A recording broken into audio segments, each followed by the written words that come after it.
Besar mulia kasih-Mu, Kau korbankan hidup-Mu, curahkan darah-Mu sebagai ganti dosaku.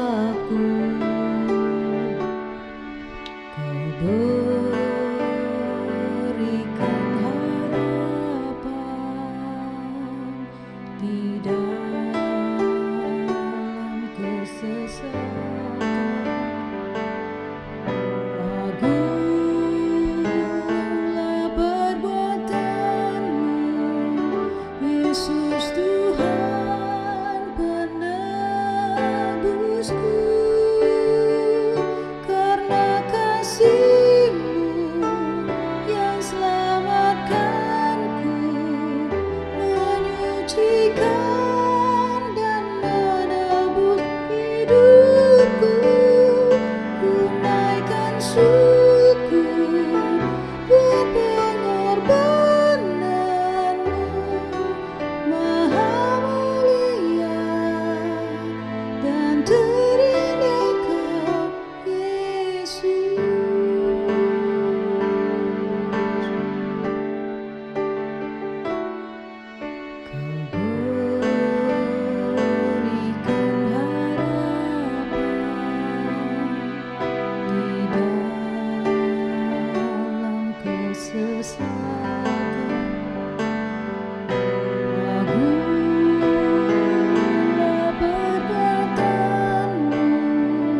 Yesus Tuhan penebusku.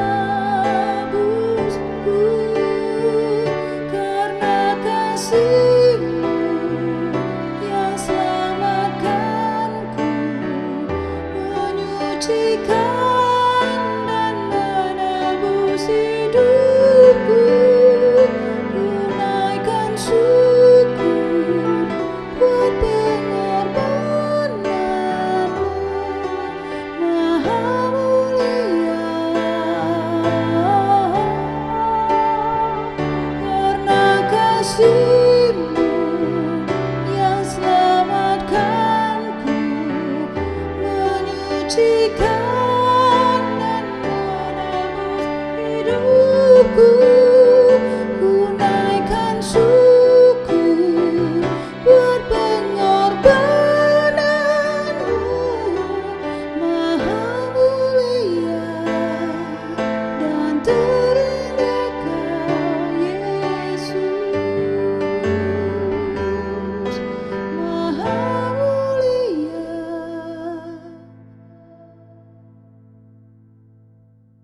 dan terindah Kau Yesus.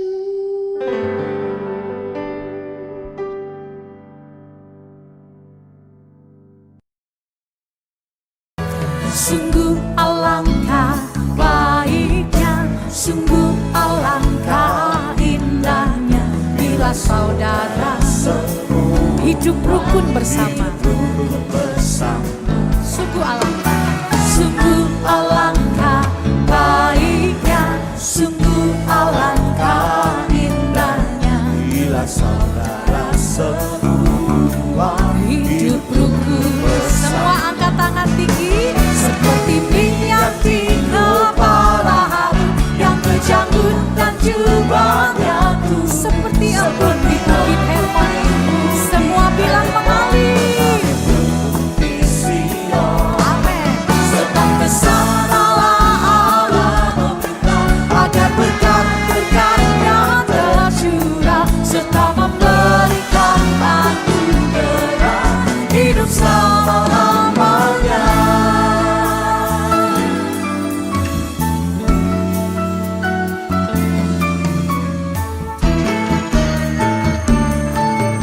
Katakan lagi, sungguh alangkah baiknya, sungguh alangkah baiknya, sungguh alangkah indahnya bila saudara hidup rukun bersama.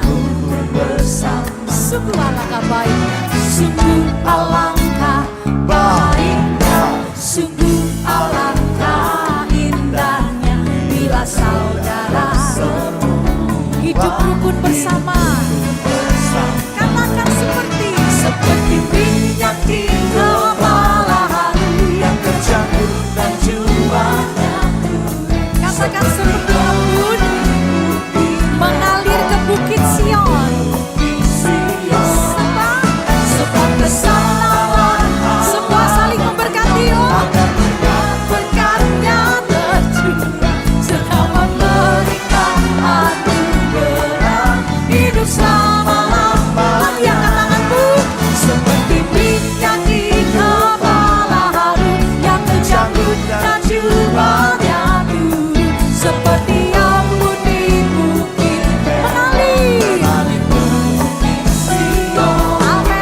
Sebab kesanalah, tengok kiri kananmu saudaraku, mari saling memberkati.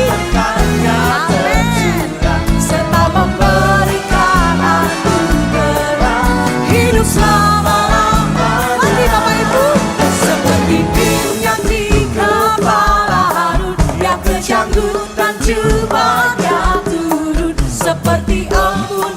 Semua bilang mengalir. Mengalir tiada henti. Ya, sebab kesanalah, dua tangan diangkat, katakan berkatnya tercurah serta memberikan anugerah hidup selama-lamanya, serta memberikan anugerah hidup selama-lamanya.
Selamat pagi saudara sekalian dikasihi Tuhan dimanapun Anda berada. Saat ini kita akan bersama-sama membaca firman Tuhan yang saya ambil di dalam Yohanes pasal 13.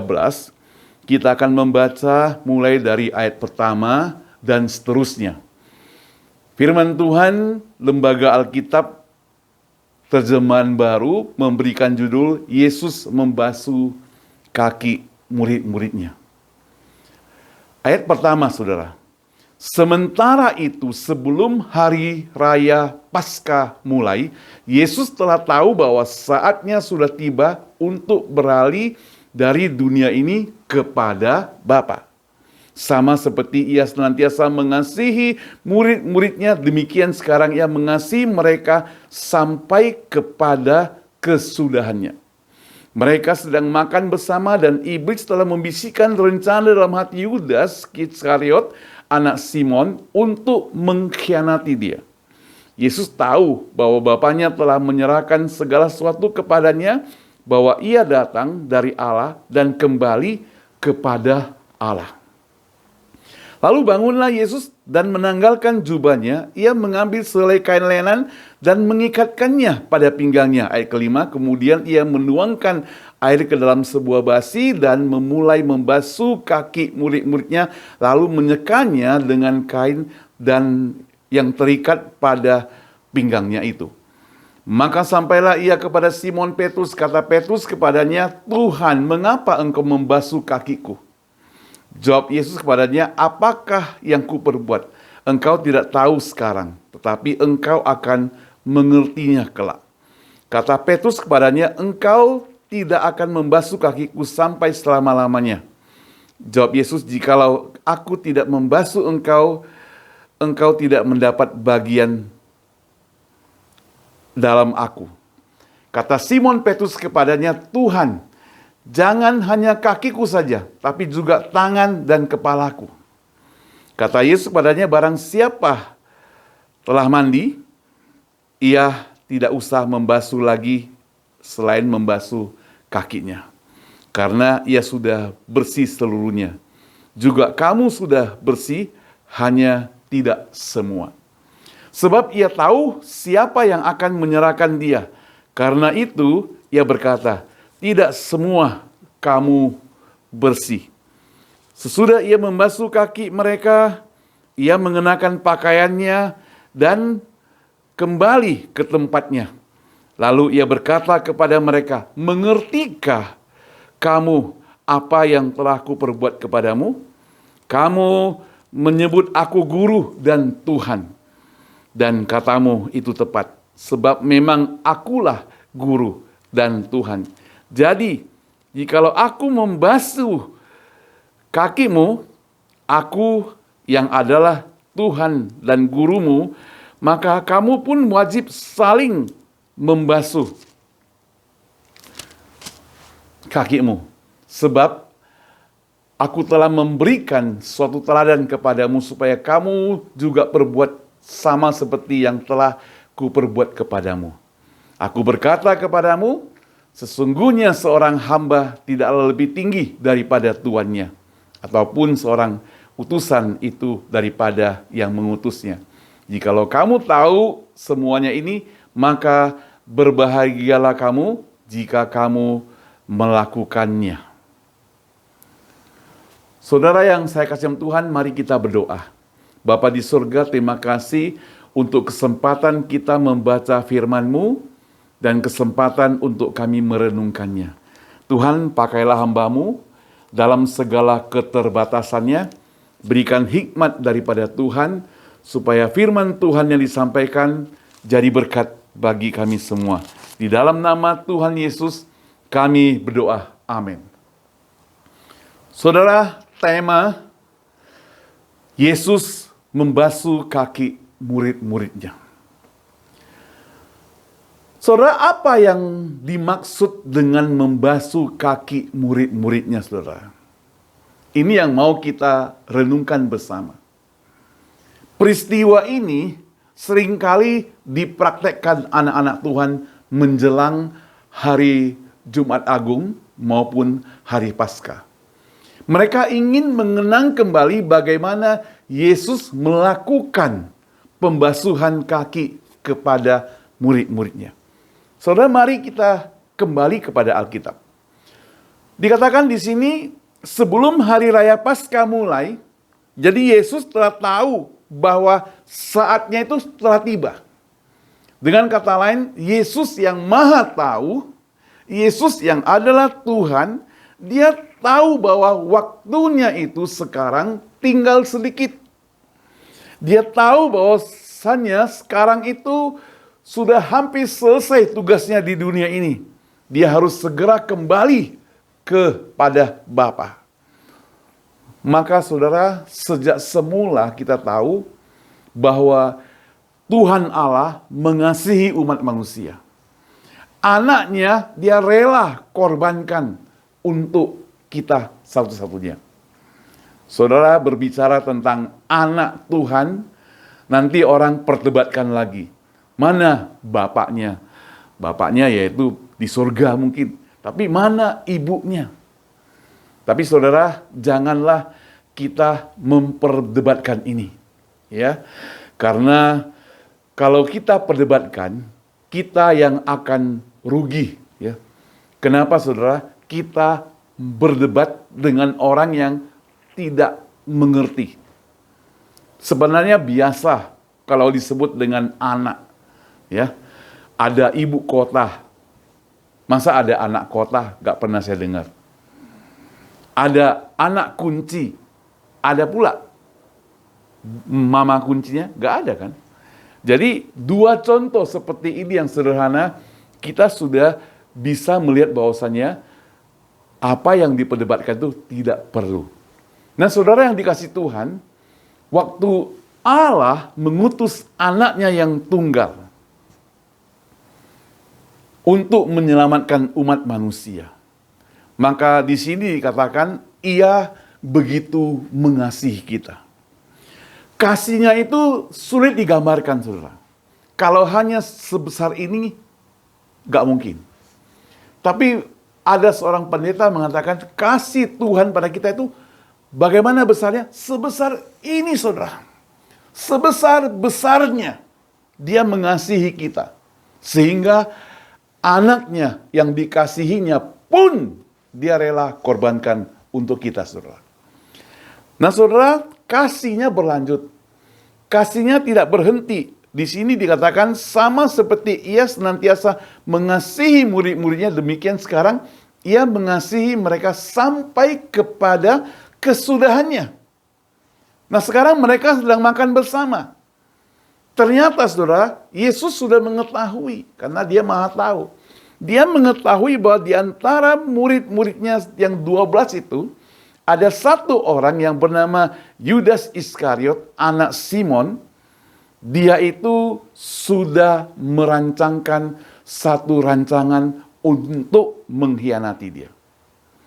Satu rancangan untuk menyerahkannya kepada tangan-tangan para pembesar, tangan-tangan pemerintah, tangan-tangan orang-orang yang ahli Taurat dan sebagainya.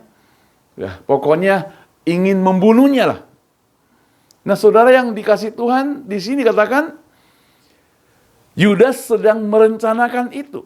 Yesus tahu. Karena dia maha tahu bahwa Bapaknya telah menyerahkan segala sesuatu kepadanya, bahwa ia datang dari Allah, dia mesti kembali kepada Allah. Ya, ini merupakan satu rancangan bahwa dia datang ke dunia ini, sekarang dia mau kembali kepada Allah. Saudara, Alkitab mencatat bahwa Yesus menanggalkan jubahnya, kemudian mengambil sehelai kain lenan, dia datang membasuh kaki murid-muridnya. Dia datang membasuh kaki murid-muridnya. Satu persatu dia basuh, saudara. Karena atau Tuhan Yesus datang merendahkan dirinya, membasuh. Sekarang saudara, apa maksudnya daripada membasuh kaki murid-muridnya itu, saudara? Saudara, Tuhan Yesus datang ke dunia, benar. Dia datang ke dunia sebagai seorang hamba. Melayani. Di sini dikatakan membasuh kaki murid-muridnya. Bagaimana Yesus dapat membasuh? Pertama, saudara, untuk membasuh murid-murid Yesus, maka dia harus tunduk. Harus jongkok. Mendapatkan kaki murid-muridnya. Itu artinya ia merendahkan dirinya di hadapan murid-muridnya. Dia tahu bahwa murid-muridnya itu adalah orang-orang yang dikasihi. Dia tahu mereka semuanya. Dia tahu segala sifat mereka. Jadi Alkitab mencatat bahwasanya Yesus katakan, kalian semua itu bersih, tapi tidak semua. Artinya apa, saudara?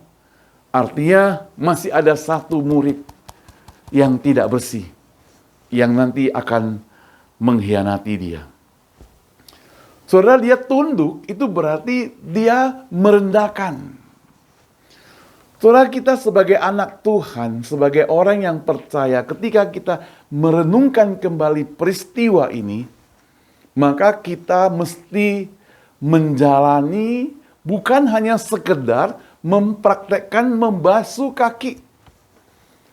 Saudara, mungkin membasuh kaki itu tidak sulit bagi kita. Tinggal ambil air. Zaman sekarang mungkin pakai sarung tangan, saudara. Membasuh kaki.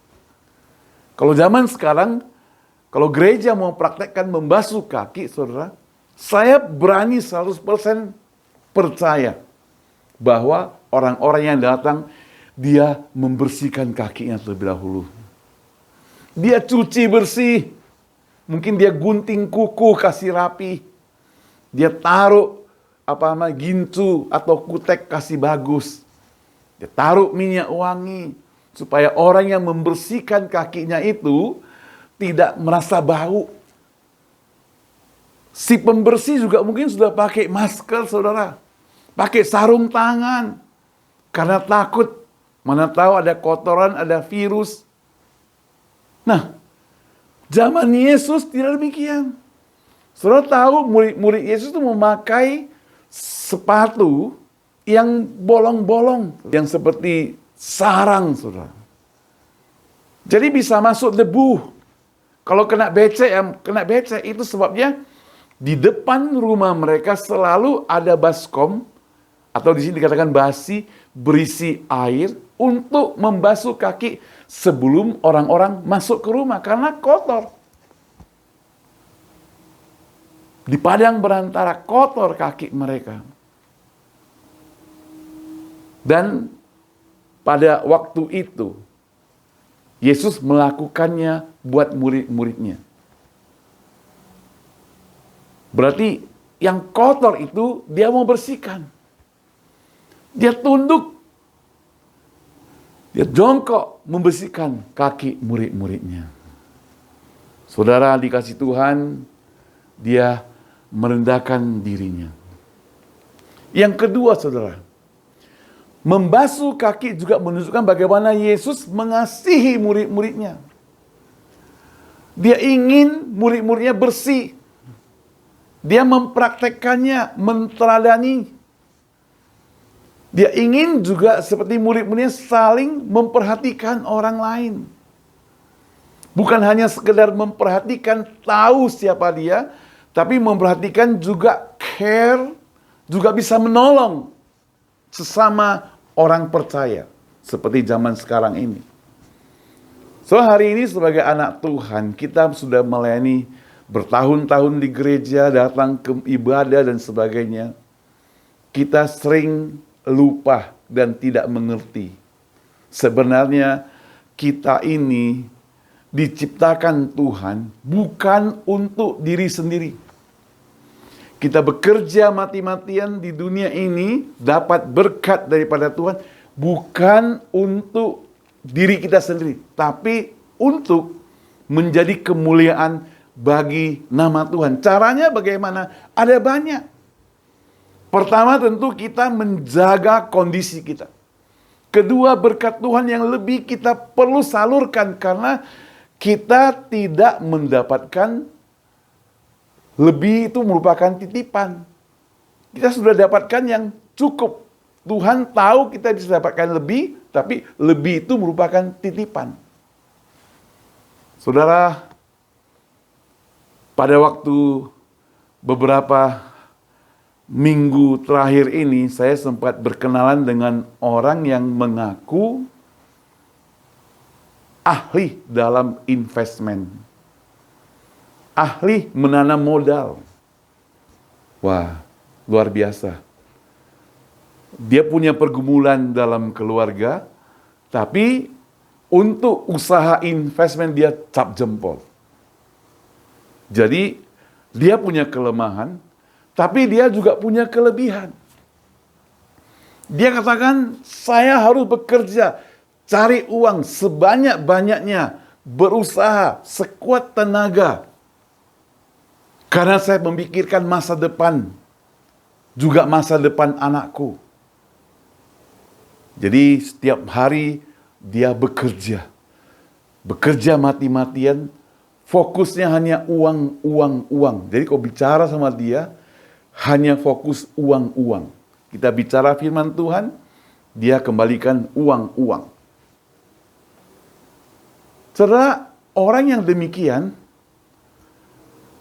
mau masa depan. Saya mau bertanya pada saudara semua yang sekarang di rumah atau di gereja. Kapan masa depan kita? Masa depan kita itu kapan? Bagi saya, saudara, karena kita tidak tahu hari esok, karena esok bukan merupakan jangkauan kita, maka masa depan kita adalah saat ini. Saudara, maafkan saya, kadang 5 menit lagi mau terjadi apa, kita pun tidak tahu. Saya dapat berita weekend ini, seorang sahabat pendeta di Surabaya mendadak menantunya itu meninggal umur 28 tahun. Saudara bisa bayangkan baru menikah kira-kira 3 atau 4 bulan anaknya, kemudian menantunya meninggal. Saya percaya mereka tidak sangka. Saya percaya mereka itu tidak memikirkan bisa terjadi yang seperti itu. Tapi dalam kesaksian suaminya, yaitu dari anak pendeta tersebut, sahabat kami itu, dia tutup dengan, hidup kita ini adalah untuk Tuhan. Jadi kalau mati pun untuk Tuhan. Hidup dan mati untuk Tuhan. Nah saudara, hari ini kalau hidup kita fokusnya hanya uang, kita tidak tahu masa depan itu. Kita tidak tahu masa depan itu. Saya sudah katakan kepada teman saya itu, yang hobi dengan uang itu, tapi hatinya masih berkeras. Dia masih belum bisa mengerti apa yang saya maksud. Ya mungkin perlu sabar. Tapi saudara ingat, kita tidak bisa menunggu saudara. Karena sekali lagi, kita tidak tahu apa yang terjadi besok hari.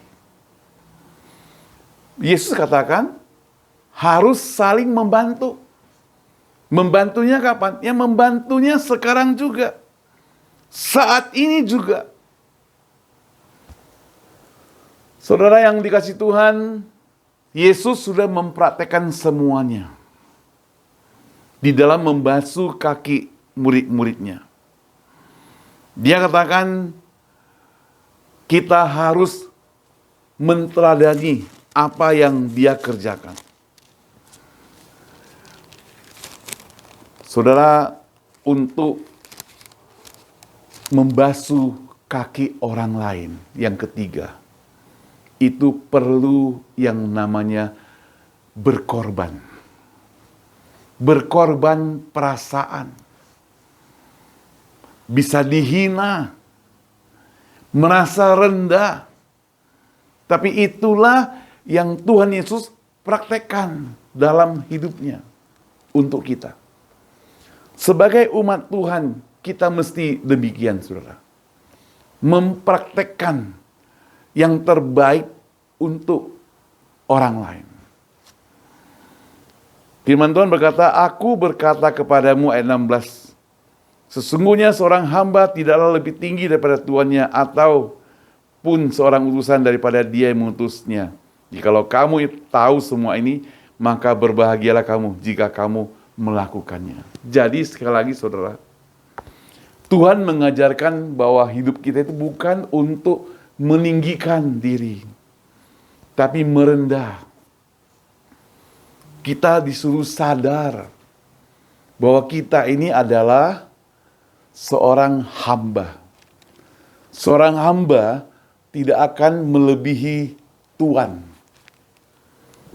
Jadi seorang hamba harus memperlakukan hidupnya itu sebagai seorang hamba. Saudara, kalau masing-masing anak Tuhan merasa dirinya itu adalah seorang hamba, seperti meneladani Tuhan Yesus, maka hari ini tidak ada orang yang sombong. Belakangan di Indonesia terdengar media sosial tersebar juga, dan ini jadi masalah besar. Banyak orang-orang yang memamerkan harta orang tuanya. Mobil yang bagus, yang mahal, miliaran dipamerkan. Mungkin rumah juga, mungkin harta-harta yang lain dipamerkan. Saudara, sungguh kasihan kalau hidup kita itu hanya berdasarkan kepada semuanya itu. Celakanya saudara, semua yang mereka pamerkan itu hasilnya adalah hasil korupsi pula. Jadi harus berurusan dengan polisi dan masuk penjara. Memamerkan, membuat tinggi hati. Pamerkanlah apa yang terbaik dalam hidup kita. Apa yang terbaik dalam hidup kita itu bukan memamerkan harta, tapi pamerkan karakter. Pamerkan tingkah laku baik kita. Pamerkan sikap baik kita. Pamerkan karya baik kita. Itu perlu kita pamerkan. Saudara, di semua peristiwa hidup Yesus yang 3,5 tahun di dunia ini, ia memamerkan semua karya hidup yang jadi berkat. Ketika orang sedang menikah, kekurangan anggur, mujizat terjadi, air menjadi anggur. Ketika ada orang buta, mujizat terjadi, bisa melihat. Waktu ada orang lumpuh, mujizat terjadi, orang itu bisa jalan kembali. Waktu ada pemungut cukai yang merasa berdosa, mujizat terjadi, pemungut cukai itu bertobat dan dikembalikan lagi seluruh harta bendanya. Ada banyak sekali yang terjadi. Bahkan waktu dia di atas kayu salib, ketika dia sedang menderita, ketika dia diambang kematian, ketika dia merasa sakit, dia masih katakan kepada orang-orang yang jahat itu. Dia katakan, ya Bapa, ampunilah mereka, sebab mereka tidak tahu apa yang mereka perbuat. Bahkan kepada seorang penjahat yang di atas kayu salib itu bertobat, dia katakan, hari ini juga engkau berada di taman Firdaus bersama-sama dengan aku. Bayangkan, karya Tuhan, coba cek lagi yang lain. Semuanya karya Tuhan Yesus itu karya yang baik. Apa gunanya kita kalau kita di dunia ini terkenal, tapi terkenal karena jahat? Saudara, apabila kita terkenal karena jahat, maka hidup kita otomatis tidak menjadi berkat. Hidup kita otomatis menjadi batu sandungan. Hidup kita otomatis menghancurkan orang lain. Ketika Yesus mengajarkan pada kita membasuh kaki murid-muridnya, dia mengajarkan pada kita datang dengan rendah, tunduk, tidak ada kesombongan. Di situ kita rela berkorban. Di situ kita rela dicaci maki. Di situ kita rela dihina. Di situ kita rela dimarah. Di situ kita rela diatur oleh orang lain tanpa kita membalas dendam. Saudara yang saya kasih Tuhan, sebenarnya itu merupakan sikap orang percaya. Tidak akan membalas walaupun orang berbuat jahat. Saudara lihat di dunia terjadi kekristenan dihina. Kekristenan dihina, mungkin Alkitab juga disobek-sobek dan sebagainya oleh orang-orang yang tidak bertanggung jawab. Tapi kita tidak pernah dengar ada orang Kristen yang membalas, yang melawan. Enggak. Kenapa? Karena mereka atau kita belajar firman Tuhan, kasihilah musuhmu. Musuh saja kita kasihi, saudara. Apa maksudnya? Kalau musuh dikasihi, itu berarti kita tidak punya musuh lagi. Kalau musuh dikasihi, berarti kita itu sudah bebas. Saudara, kalau musuh itu dibenci, yang susah kita. Maka waktu Yesus mengajarkan pada kita membasuh kaki murid-murid, itu artinya kita juga kerjakan kepada orang lain. Kita tidak mungkin membasuh kaki musuh, saudara. Ditendang kita. Kita harus membasuh mereka dengan penuh kasih. Mungkin harus pengampunan dulu. Harus berdamai dulu. Orang yang kita musuhi, kita benci, gak mungkin kita basuh kakinya. Pasti sembarang digosoknya. So bisa bayangkan kalau seorang pembantu yang melayani kakek tuanya jahat, lalu waktu anak-anaknya gak ada, sikap pembantu itu bisa jahat kepada si kakek. Dan itu sering terjadi, saudara. Itu sebabnya di mana-mana si bos pasang CCTV. Dia takut kalau pembantunya itu jahat kepada orang tuanya. Kenapa? Karena orang tuanya memang jahat pada pembantunya. Tapi kalau baik, saudara, akan senang, saudara. Bahkan sesudah tidak bekerja lagi, masih bisa kunjungi ke sana, masih mengasihi. Dia akan merawat orang tua itu seperti bapaknya, seperti mamanya. Tapi kalau dijahatkan, diperlakukan dengan jahat, dia merawat ya seperti dia memang bekerja. Untuk dapat uang, dia hanya sabar, tunggu, uangnya sudah banyak. Ya sayonara, apalagi dibayar gaji murah, tambah susah lah dia. Tunggunya, gak akan lama, saudara. Nah, saudara yang dikasih Tuhan, sebagai orang percaya, mari dalam rangka kita memasuki Jumat Agung dan Natal sebentar lagi. Rendahkan diri kita. Jadi berkorban untuk orang lain. Karena Yesus sudah berkorban untuk kita lebih dahulu. Mengasihi orang lain. Bahkan orang-orang yang membenci kita. Tuhan Yesus memberkati kita semua. Mari kita berdoa. Bapa di surga, terima kasih untuk firman Tuhan yang sudah kami renungkan bersama.